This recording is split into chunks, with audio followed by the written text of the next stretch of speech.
lebih afdol mana? Tasbih yang kayu ataupun biji-bijian ataupun batu dibanding dengan tasbih elektronik. Para ulama lebih afdol biji-bijian ataupun kayu. Karena apa?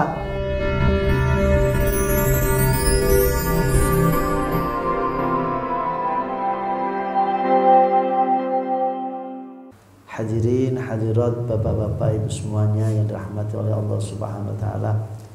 Ikhwan yang dirahmati oleh Allah Subhanahu wa taala, di kajian Azwaja malam ini sedikit kita akan membahas tentang masalah hukum mencium tangannya ulama ya. Bagaimana hukumnya mencium tangan ulama, mencium tangan guru, mencium orang tua, dan mungkin mencium, yang penting jangan mencium tangan kekasih ya. Wow, bagaimana hukum mencium pacar ya malah. Nah, di sini hukum mencium tangannya ulama atau mencium dzurriyyahnya Rasulullah, mencium orang tua. Di sini Imam Nawawi rahimahullah taala mengatakan di dalam kitab Majmu' dan kitab Fathul Bari bahwasanya yustahabbu takbilu yadir rajuli sholih, disunnahkan.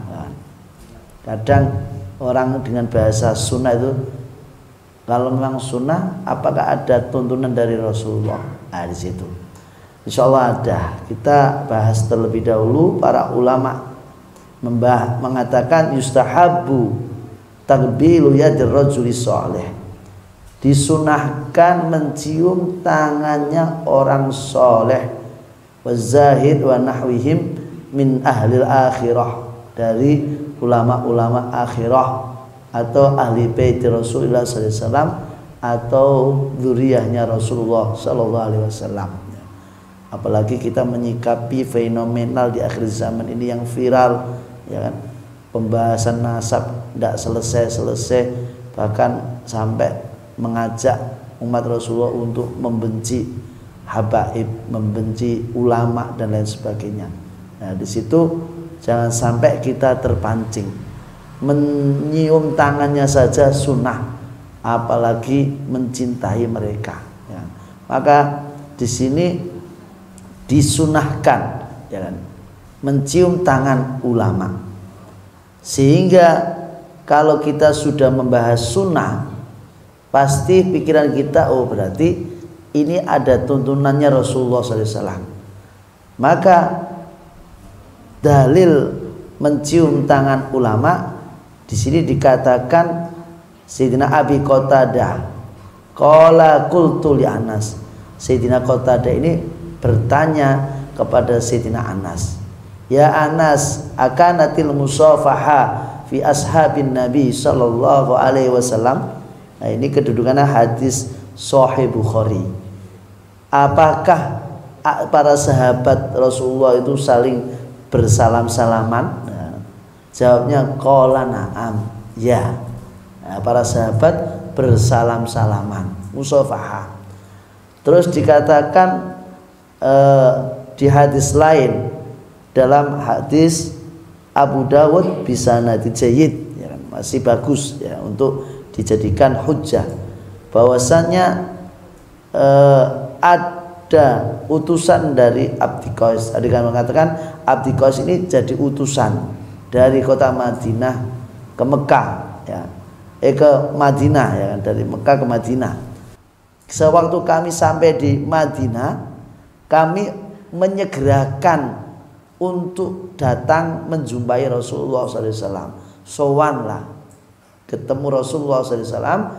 Beliau Sayyidina Abdul Qais mencium tangan Rasulullah SAW, bahkan kakinya. Nah, di situ mencium kaki saja juga sunnah. Berarti tidak hanya tangan saja, tapi mencium kaki juga. Ya, di situ satu kesunahan. Maka kadang kita lihat fenomenal seorang anak mencium tangan dan mencium kaki orang tua, bukan sujud di depan orang tua, tapi mencium kedua kaki orang tua. Ya, ternyata di situ juga para sahabat Sayyidina Abdul Qais juga mencium tangan Rasulullah dan mencium kaki Rasulullah SAW. Bahkan Sayyidina Suhaib juga mengatakan, ra'aitu Aliyan, aku melihat Sayyidina Ali bin Abi Thalib yakbalu yadal Abbas. Aku melihat Sayyidina Ali ini mencium tangannya Sayyidina Abbas, warijlah, dan juga kakinya Sayyidina Abbas. Wah, berarti itu juga dalam hadis Sahih Bukhari, ya. Berarti sahih di sini. Berarti mencium tangan juga sunnah, mencium kakinya ulama juga sunnah. Cuma kadang ulama itu tidak mau, ya, kayak kelihatan terlalu, ya. Padahal itu bagian sunnah, tapi ulama tawaduknya tinggi, maka tidak mau kalau dicium kakinya. Kadang langsung diangkat. Pernah ada, kalau saya pernah Al-Fakir itu pernah lihat ada satu orang dari mana itu cium tangan Habib Umar, terus mau mencium kaki Habib Umar. Habib Umar mundur, ya, mundur, sehingga orang itu tidak jadi, ya. Karena apa? Ketawaduan beliau. Nah, di situ salah satu dalil kesunahan mencium tangan ulama dan mencium kaki Rasulullah, kaki para ulama atau orang-orang yang dicintai oleh Allah Subhanahu wa taala. Untuk selanjutnya tentang masalah tasbih, ya. Subha atau tasbih, baik tasbih dengan batu atau tasbih dengan kayu atau biji-bijian dan lain sebagainya, ya. Di situ para ulama mengatakan istimaluha inda tasbih amrun masyru' jaiz, ya. Ternyata penggunaan tasbih baik berupa kayu ataupun batu keramik ataupun tulang onta, ya, sementing aja tulang menungso, ya. Ya, niku ternyata amrun masyru', ya, disyariatkan, hukumnya jaiz di situ. Bahkan dikatakan faqad jaa an Safiyah radhiyallahu anha qalat dakhala alayya Rasulullah sallallahu alaihi wasallam, ya kan. Sayyidina Safiyah waktu itu dapat giliran Rasulullah mendatangi beliau, ya. Wa baina yaday 4000 nawah, ya. Ternyata di antara tangan, ya, dikatakan tanganku, tangan Sayyidina Safiyah itu ada 4000 biji kurma, ya. Usabbihu biha, 4000 biji kurma dibuat tasbih, tapi tidak dibolongi kayak zaman sekarang, ya kan. Yaitu la faqala laqad sabahti bihadi, ya. Terus Rasulullah sallallahu alaihi wasallam bertanya kepada Sayyidina Safiyah, laqad sabahti bihadi, ya, sungguh engkau ini pakai tasbih dengan biji kurma ini, ala uallimuki bi aksari mimma sabahti bihi, faqultu bala alimni, faqala quli subhanallah adada khalqi, ya, sehingga subhanallah adada khalqi wa ridha nafsi wa zinata arsy wa midada kalimati. Nah, itu ternyata Rasulullah tidak melarang, ya. Malahan Rasulullah mengajari zikirannya. Berarti di situ juga sebagai dalil di dalam hadis Sahih Tirmidzi ada mengatakan hadis hasan kedudukannya. Itu Sayyidina Safiyah sudah membawa biji kurma yang jumlahnya 4000. Ya, mungkin kalau zaman sekarang dibuat tali, ya, supaya tidak hilang. Ya, terus di situ juga mohon maaf di akhir zaman ini malah penggunaan tasbih elektronik, ya kan. Nah, di situ para ulama membahas lebih afdal mana, tasbih yang kayu ataupun biji-bijian ataupun batu dibanding dengan tasbih elektronik. Para ulama lebih afdol biji-bijian ataupun kayu. Karena apa? Di situ akan ada bekas, ya. Kalau tasbih ini sering dibuat zikir, ada bekas. Ya, saya pernah ngalami sendiri, ya. Saya punya tasbih setigi kalau tidak lupa itu. Waktu saya mondok tak buat zikir. Nah, suatu hari saya punya tetangga. Tetangga saya ini sering mengeluh, curhat kepada saya, ya. Dia berkata setiap malam itu dia kalau setiap malam mesti sakit. Setiap malam itu. Setiap malam sakit-sakitan. Sehingga dia itu merasa sakitnya itu tidak normal. Ya, setiap malam Jumat tambah parah itu. Sehingga curhat ke saya, terus saya ngomong, ini Pak, mungkin tasbih saya pakaian aja. Tak pinjemi, ya. Tapi jangan sampai hilang. Nah, dia terus meminjam tasbih saya itu sampai beberapa hari. Subhanallah, dia cerita, semenjak saya bawa tasbih jenengan, sakit saya mulai berkurang. Nah, terus dia itu bertanya kepada saya, Pak Ustadz, ini tasbih apa? Saya bilang tasbih setigi, kayu setigi. Lah, ada apanya ini Pak Ustadz? Ya enggak ada apa-apanya, cuma tasbih ini saya buat zikir. Nah, ternyata di situ ada bahasanya orang Jawa itu ono aurane. Nah, dalam Islam ada barokah daripada tasbih digital.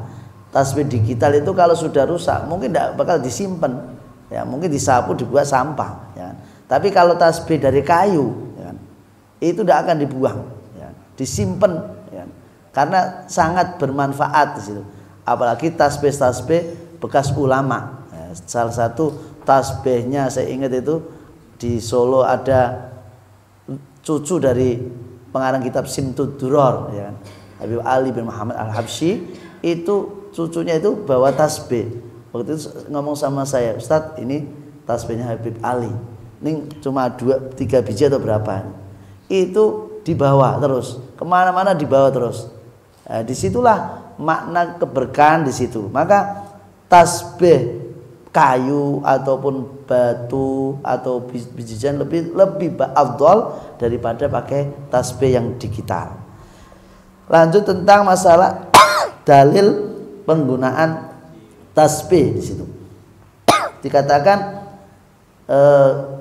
dalam riwayat min hadisi Nu'aim bin Muhriz an Abi Hurairah an jadi Abi Hurairah dalam kitab Sifatus Sofwa, dikatakan dulu Sayyidina Abi Hurairah, beliau itu mengumpulkan beberapa kerikil atau biji kurma yang mana beliau menggunakan untuk bertasbih.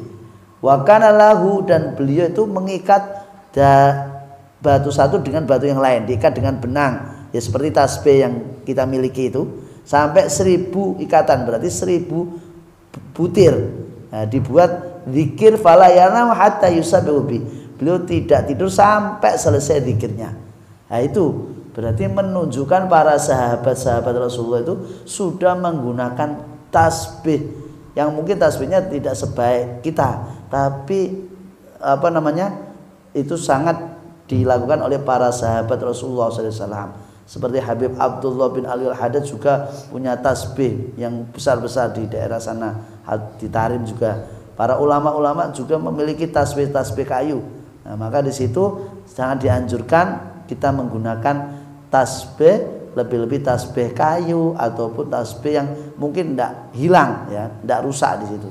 Nah, itu sedikit tentang keterangan hukum penggunaan tasbih. Ternyata tasbih itu juga bagian dari syariat, yaitu sunnah min sunani Rasulullah SAW, karena banyak para sahabat yang menggunakan tasbih. Adapun lingkungan kita yang menganggap itu bid'ah, biarlah mereka menganggap bid'ah.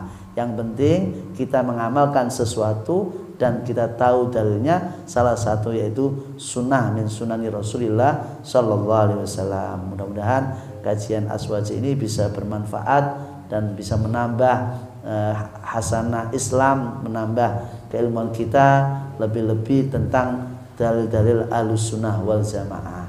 Amin ya rabbal alamin. Allahu a'lam bishawab. Wa sallallahu ala sayyidina Muhammadin wa ala alihi wa sahbihi wasallam. Wal afu minkum. Wassalamualaikum warahmatullahi wabarakatuh.